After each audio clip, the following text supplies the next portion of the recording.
Good morning. This is Module 10, so get excited. It's Chapter 9 in your textbook. This is our last installment of content for the semester. We are going to be talking about several things. I'm going to probably record this in parts, and these are the parts that I will probably record them in. So, part one is how routine messages affect credibility.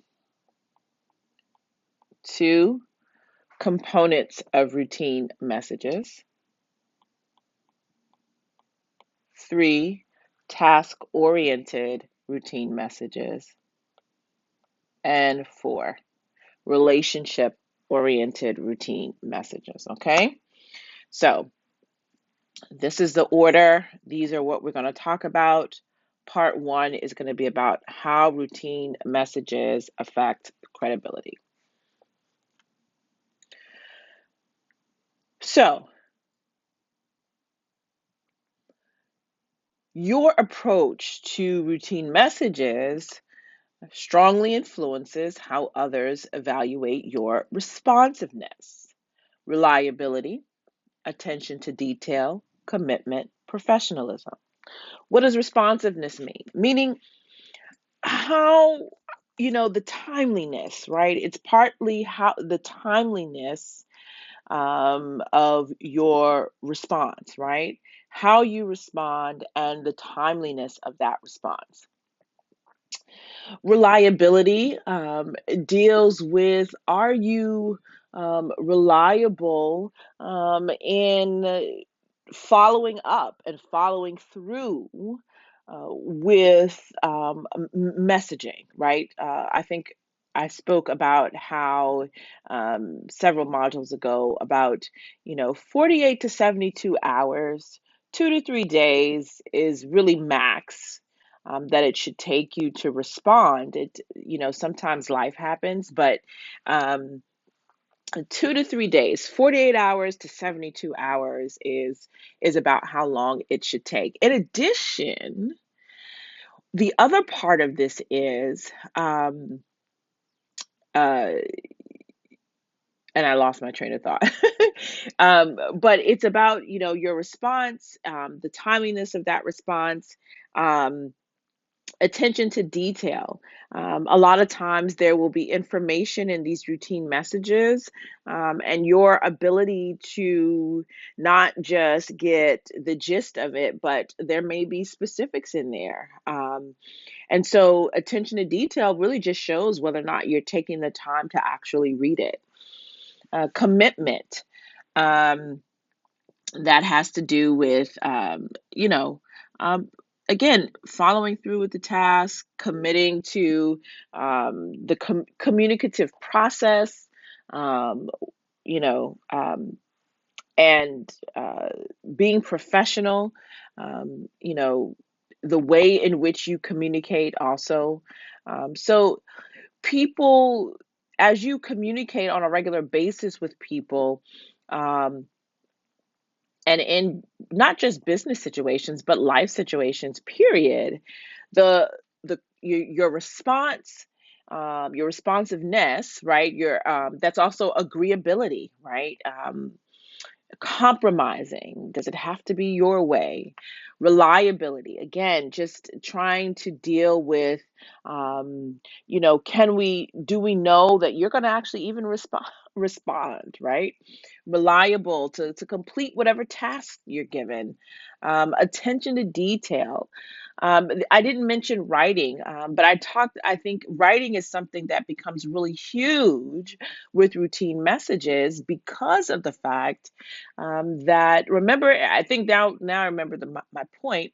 My point before was, um, I forgot if it was module 7, or module 7 or 8, where we looked at how much time managers spent on email, right? Reading and writing email. We know that it's about 30 some odd percent. So that's 2 to 3 hours a day, right? In an 8 hour workday. And let's say you remove an hour for lunch, so you've got a 7 hour workday. So almost half of that time is spent reading and writing. And this is why writing your written expression becomes extremely important. Okay. So, as you know, credibility has three components, and I'm not going to spend a whole lot of time talking about that right now. Competence, right? That has to deal with, you know, having the skills needed to do the job, right? That's in short. Having the skills and the knowledge to do the job that you have to solve problems, right? Right. So when I say to do the job, I'm including um, the various steps, right, or processes that are involved in getting a job done. It's also, having the skills and the knowledge to approach, right, a problem and be able to figure out how to get it done without necessarily being told, right? Somebody who's competent doesn't necessarily need someone to tell them what to do. They can figure it out. Okay. And even if that means getting frustrated. So let me give you a real practical example of even right now. This morning, even prior to me um, doing this recording for you all, I was having difficulty trying to figure out how to record my screen and my microphone or the audio to do this to do this presentation. Now, am I competent? Yes. I can read, I can write, I know how to get on the internet, I know how to search, I know how to research, to find, to figure it out. Now, I'm not going to lie to you. I got frustrated. I got frustrated. Why? Because I'm working on an iPad Pro. And so sometimes the controls are a little bit different. Things are a little bit different. I do have another work laptop, but this is the newest technology, and it's helping me to get more competent in being able to use it. I did about 3 or 4 different searches. Things weren't working. I was getting frustrated, but I am competent, meaning I have the knowledge and the skills and the ability to figure it out and how to get it done. It took me a little more time than I would have liked it to be, right? It seemed like all the information that I got did not seem to solve my problem, but I had to keep pushing and keep figuring it out. There was no one to sit and walk me through this. Now, I did watch some YouTube videos, and I watched this and I watched that, and I was literally just looking for how to do it in PowerPoint and Keynote. Now I know I don't even have to use PowerPoint and Keynote. Okay. So I'm saying that I had the competence, the ability. I could read, I could write, I know how to research, I knew how to follow directions. I have the knowledge and the skills to figure this out. Did it take me some time? Yes. Did I get a little frustrated? Yes, I did. But I was able to figure it out. So no one was there to walk me through it, but I was able to figure it out. That's what competence is.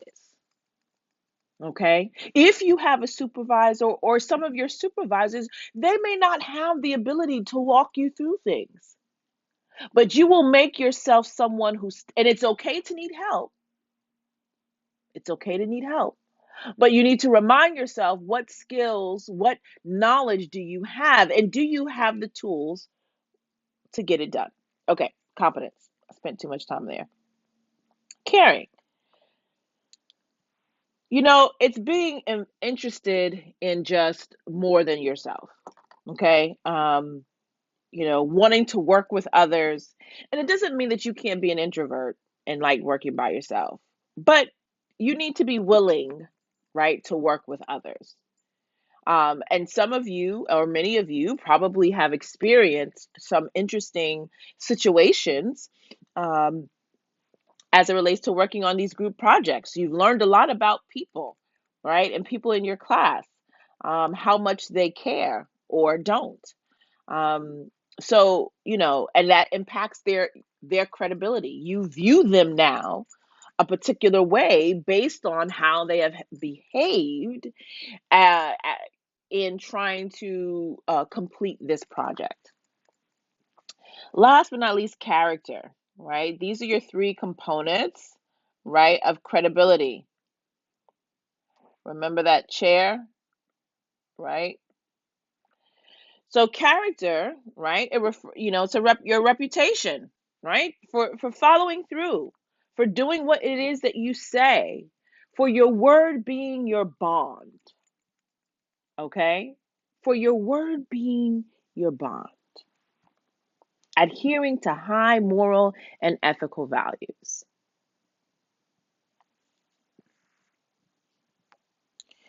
Developing routine messages. So, again, I'm going to say it again. Written expression is huge. Your writing ability is paramount. It is huge. Why? It's huge because you will need to produce multiple messages on a regular basis in a timely frame. Okay? So, you must get better at your writing, especially if those of you have heard from me, especially via the exit tickets, that you need some work. And even if I haven't said that you need work, some of you still know that you can improve and you should work toward that. Okay?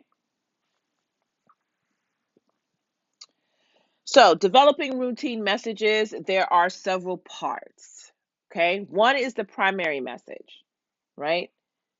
You're going to say that in 10 words or fewer. We want to be efficient. Remember, 30% of, I think it was business managers said that they spent that amount of time on their workday. And again, I'll quote, that equals 2 to 3 hours, right? That's 2 to 3 hours, business managers, 2 to 3 hours.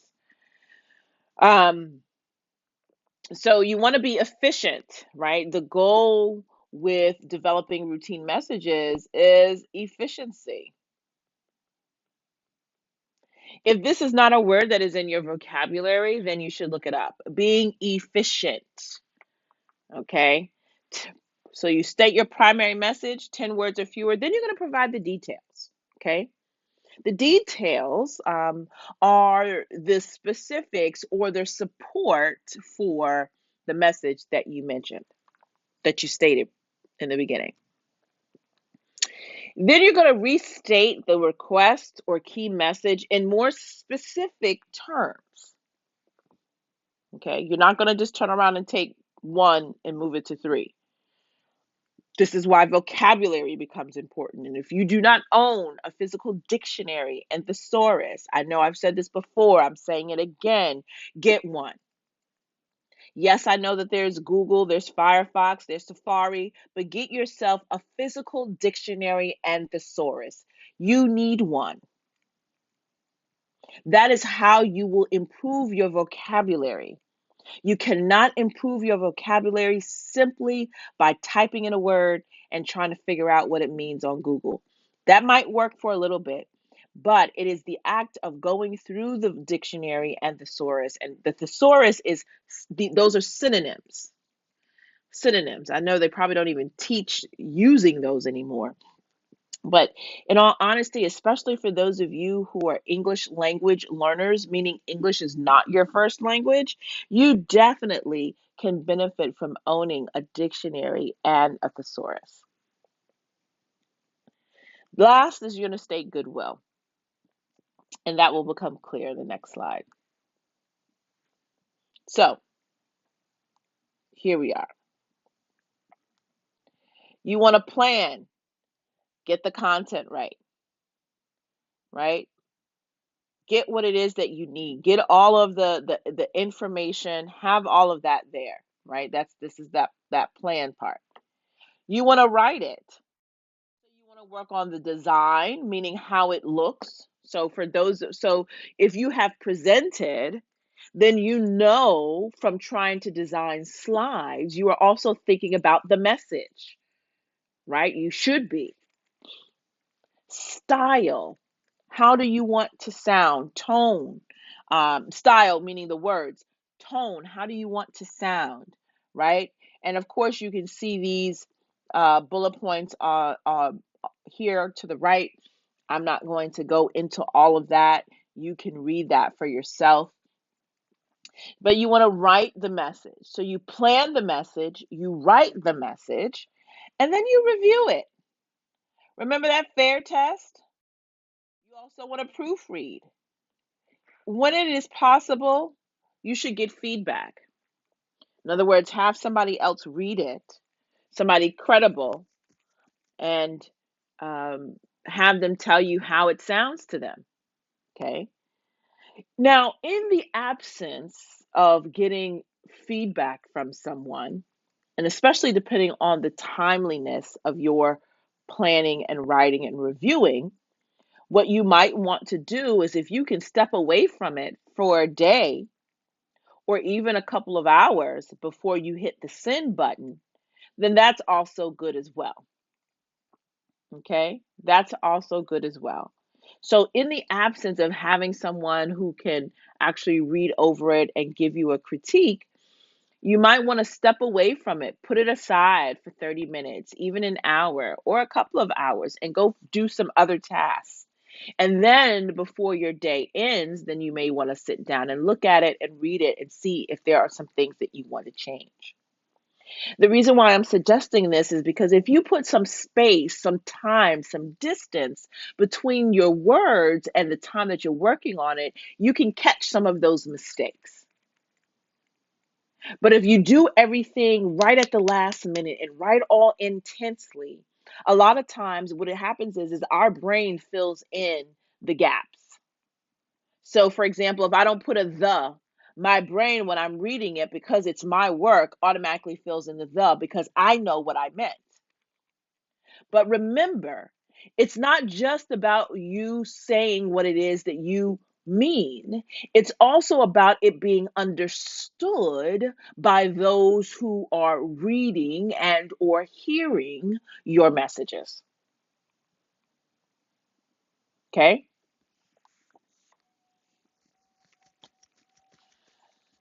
Here are here is making another kind of routine message is making requests. Okay? Um, Components of a request. You make your request. You provide a rationale. You see, I have them kind of numbered. Call to action. And the call to action, um, is what I want the person to do after reading my message. So even if I just want the person to consider my idea or consider my point of view, whether an explicit action that they take or not, um, I'm of the opinion that there is always a call to action. Okay. Um, for those people who are involved in supply chain and all these other types of things, as you can see here on the left, requests are the essence of people coordinating efforts, buying and selling of products and services, as well as maintaining relationships. All right. So you really this is the reason why writing becomes so important. Written expression becomes so important because you're going to be involved in this and you're going to be doing it often. And so what you say, the instructions, the things that you say need to be clear. Okay. This is in your book, so I'm not going to spend an inordinate amount of time, but I'm just going to point out a few things. Here, software, right? That's a non-descriptive subject line. Here, you see the request is difficult to find. Those of us who wear glasses know that when we get something like this in email, it's painful to read. Well, I'm telling you, for somebody who wears glasses, it's painful to read. Here, the rationale is generic and vague. Okay. It says, in addition, with this investment in the software, I recommend we also invest in relatively inexpensive online training so they can make the most of the software. Okay. That doesn't tell us anything. It just says that, this will cost $10,000 and it will be well worth it. Let me know what you think. And then, of course, here, this says navigation is challenging, one paragraph of 150 words. So all of this really is not helpful, right? It's not helpful. And so in this day and age where we're constantly on our screens and we constantly have emails coming in, we need emails to be the subject lines to be descriptive, tell us what it is. In addition to, remember I talked about help me help you, right? That line, help me help you. When you are making a request of someone, when you want something from someone, whether it is their time, their energy, their money, you want them to volunteer and do something, you want them to check something, whatever it is that you want them to do, help them help you. Make it as clear and efficient as possible in how you communicate. And again, this is why writing is important. I'm probably going to say that like 100 times, but I keep saying that that's the reason why. Okay, so again, this is in your book, so I'm not going to spend an inordinate amount of time on it because you can go read it and you should. This class would be ridiculously long if I spent all of the time on everything. But here we go. Up here, the subject line, 9 words, but it's effective. Purchase of IBM SPSS modeler for our marketing analysis. And if you don't know what SPSS is, it is a statistical program for you to do quantitative analyses. Okay. The request is stated up front. Here we are. Can you provide a purchase authorization for statistical software for our 3 marketing analysts? That's the request. The rationale, he does it in about 2 paragraphs, but that's fine. He's providing support. And if I was Andrea Johansson, I might just go down and look at this little table that he created. And then I might go back. And before I even get into all the details, because I know what it's about and because he's provided the information for me, I might approve it and worry about the rationale later. See what I'm saying? Why? Because I know what it's for. I clearly, as Andrea, have the power to do it. I know what the breakdown is. It's very clear. So Brian is more than likely going to get what it is that he wants because he's making it very easy for Andrea to do her part. Her part is to authorize it, to make sure that it's okay, having viewed the rationale. Now, I'm not saying the rationale is not important. It is very much important. But like I said, in our busy world, if you state that request up front and provide your rationale, as long as the person knows the rationale is there, they might skip down to something like this and go, okay, I can see what this is for. This makes sense. I'm going to start the approval process. And they still might go back and then just actually read your rationale. But again, it needs to be clear. Brian makes it very easy for Andrea to do her job. And when you make it easier for people to do their job, then 9 times out of 10, or more often than not, your requests will be granted.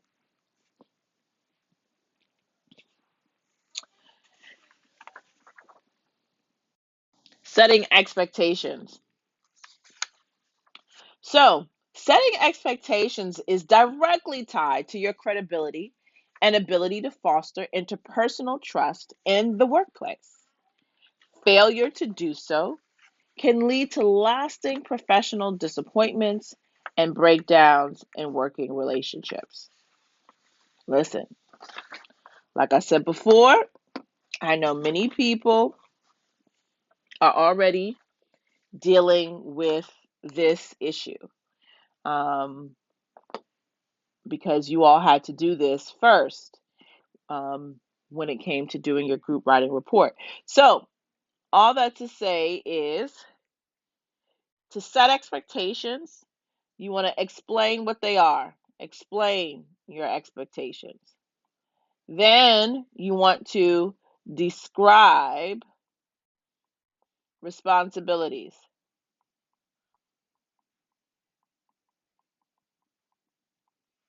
Then you want to provide deadlines.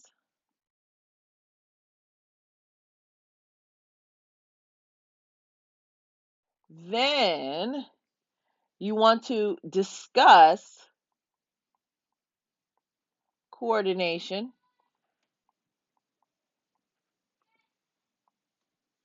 And finally, you want to state goodwill. So this is moving us into um, the second type of task oriented routine message. The first one was requests. The second one is expectations, right? So we're going to look at that now.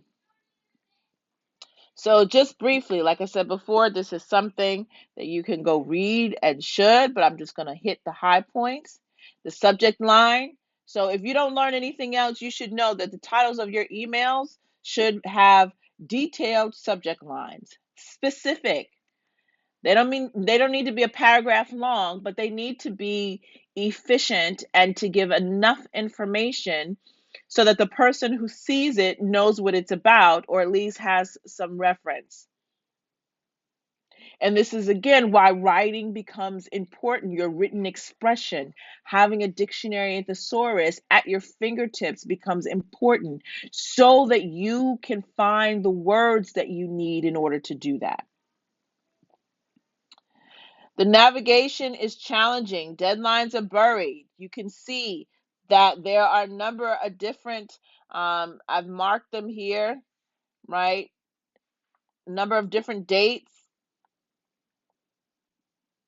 We don't know what's first, second, third, fourth. Just because they're ordered, they come in this order doesn't mean that that's the way that it needs to be done.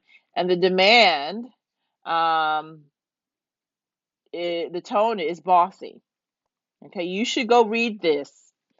All right, that's something that you need to do. Read this so that you can see, perhaps, if this is something that you do. Here's a more effective example of setting expectations. Again, I'm going to hit the high points of it. The expectations are stated very clearly and immediate. Well, first of all, again, here goes that title, right? Expectations are stated, the responsibilities and deadlines, coordination, and the tone is upbeat and positive. This is the kind of email that's helpful. I got an email from a group of young ladies in Toronto, Canada, asking me to be part of their advisory board. And they sent me an email very similar to this. Very specific, and they're when I say they're teenagers, meaning they're 15, 16, 17, and 18 years old. Okay. So it is possible to do this, to write this. Um, so the other thing that you will do in sending routine messages is you'll provide directions to people. Okay. So this is the third type of task oriented routine message. The first was request, the second one was expectations. The third one right here is providing directions or giving directions to people. I've learned a lot even about myself this semester in giving my instructions. Sometimes I think my instructions are clear, and then sometimes, based off the feedback that I get from you, I realize that maybe some things were not as clear. So, giving directions, providing directions is another routine message that you do, and you need to be good at it or relatively good at it. I'm not perfect, but I'm relatively good at this. And I can say that with some certainty because when you give directions, you have to think about the entire process from beginning to end, and then work your way backwards so that you can provide people with step by step. If you can't give good directions, you probably don't follow directions well either. So just let me just give that to you, and make that statement. But it is helpful if you enumerate them or number them. It makes it clear, it's a process, it's helpful, it's beneficial. So here we go. The components of giving directions. You want to state your goal, okay? You want to give step-by-step directions, enumerating them. And then you want to state goodwill, okay? Here is an example of not of less effective directions. Here go the high points. Subject line, not descriptive. Tone is careless and sloppy. Use of passive voice makes impersonal. They just launch in. The process is fairly simple. Once there is a determination that the trip is necessary, a TA is required. Right? It's just very not nice. Some of you send emails like this. You need to check the kind of emails you send, both to your professors and if you send emails for work, you need to check that. That damages your credibility when you send messages like this. You're not taken seriously. Here's more effective. The directions are specific and clear. Here we go. And look at the title, Procedures for Setting Up Travel. Directions, specific and clear. They add support. For complete details, go to the travel section of the Human Resources Intranet portal. However, they give step-by-step instructions as to the process. And the tone is professional and helpful. You don't want to sound attitudinal, um, in giving those directions. And you have to remember, attitudinal and bossy is very different from someone being adamant. And if those are words not in your vocabulary, you should look them up. Responding to inquiries. This is the fourth type of task-oriented routine message. Remember, the first was request. The second was expectations. The third we just did was directions. And this is the fourth, responding to inquiries. One of the most important strategies for responding to inquiries is to set off each question so your readers can quickly identify responses to particular questions. And these are different types of bullets, right? These are different types of bullets that people can have. That's all this is. So the question, this is an example of a less effective response to an inquiry. The question is, why is this not effective? Pause, read this, and then answer the question, why is this not effective?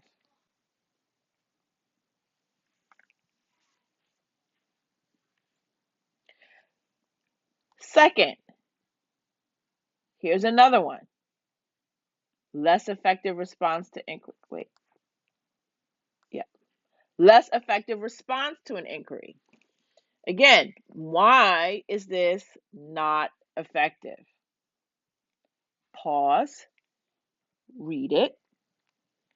Why is this not effective?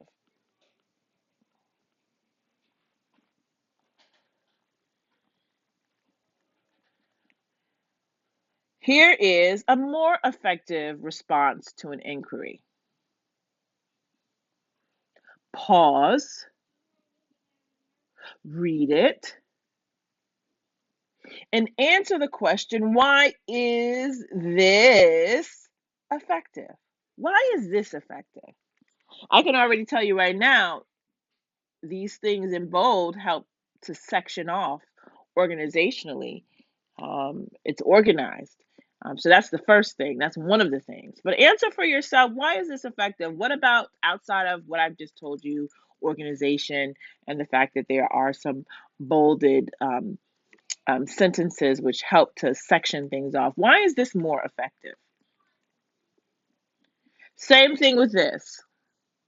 Why is this effective? What makes this more effective than the previous um, responses?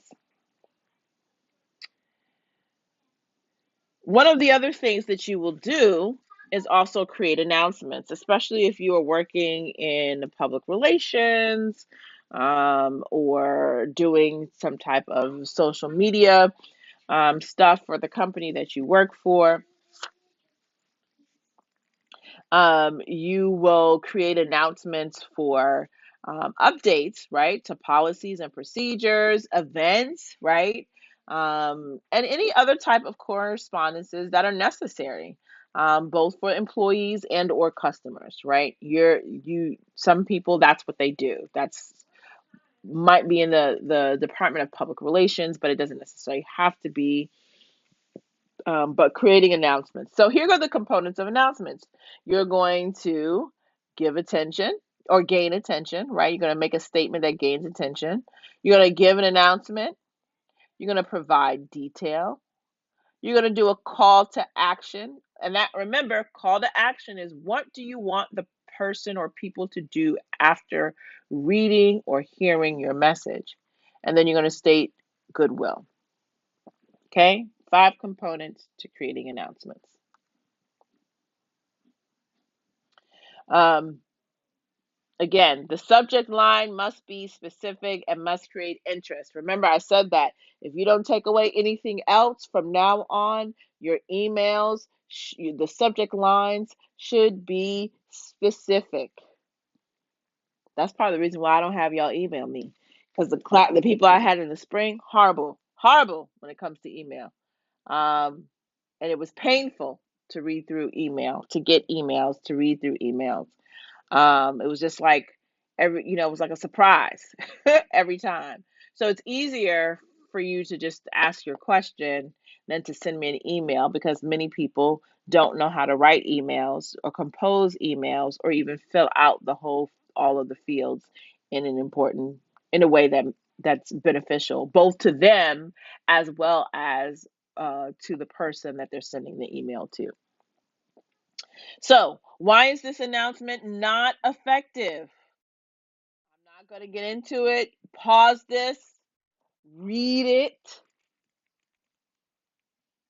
and make a decision, or try to articulate for yourself why you feel that this announcement is not effective based off of this chapter.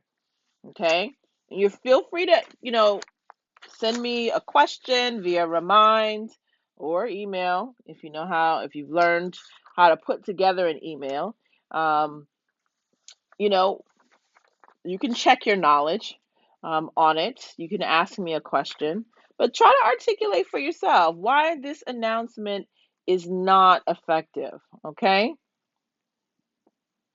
Same thing with this. Why is this effective? Why is this effective? So, pause, read through it. Based off of what you've learned thus far, why is this effective? What is it about this particular announcement that is effective? Okay, answer that question for yourself. All right.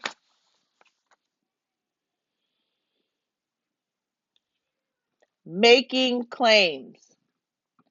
Sometimes you will also make claims, or we all make claims. But what we need to do is need to understand the components of a claim. And again, because we all make claims, not just in business, but just in life, in talking to people, in conversations, in writing papers, and all of our doing, right? And being as human beings, we are always making a claim, right? But in business, The claims are requests for companies to compensate for or correct the wrongs or mistakes they have made. So we always make claims about someone or something, but in business specifically, claims are requests for other companies to compensate for or correct the wrongs or mistakes they have made. Now, the components of a claim, even these components of a claim, can still be used in any other type of claims you might make. In other words, even though you can still use this for like developing an argument. You state your claim, what you believe or think, you provide rationale or support, you have a call to action, what you want or feel people should do, and then you state goodwill. It's still the format can still be utilized in another. It can be transported in many different other areas. So you're going to make your claim. You're going to provide rationale. You're going to do a call to action. Remember, call to action is what do you want people to do after hearing or reading your claim and or request, and then state goodwill.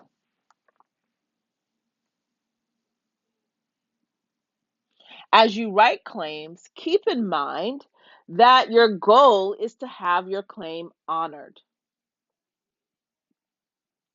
Focus on facts first and emotions second, if at all. Lay out a logical, reasonable, and professional explanation for your claim. Okay? Now, listen, people will disappoint you, people will mess up, that will happen. And we are all entitled to feel the way that we feel. However, if we send an email and the email is, you didn't do this and da da da da da and blah blah blah blah blah blah, the likelihood of having your email responded to gets reduced, right? And so you really need to be thoughtful about that, because if your claim is not honored, then your goal is not achieved. So, if you sound off at someone via email, just know that the likelihood of them answering your email diminishes. They might answer it, but they're going to take a while to answer it. Okay? All right. So, here goes a less effective claim. Again, why is this not effective? Pause, read this, and articulate for yourself, or write through this for yourself. Write it down. Why is this not effective? Okay? And it will help get it stuck in your brain why this is not effective.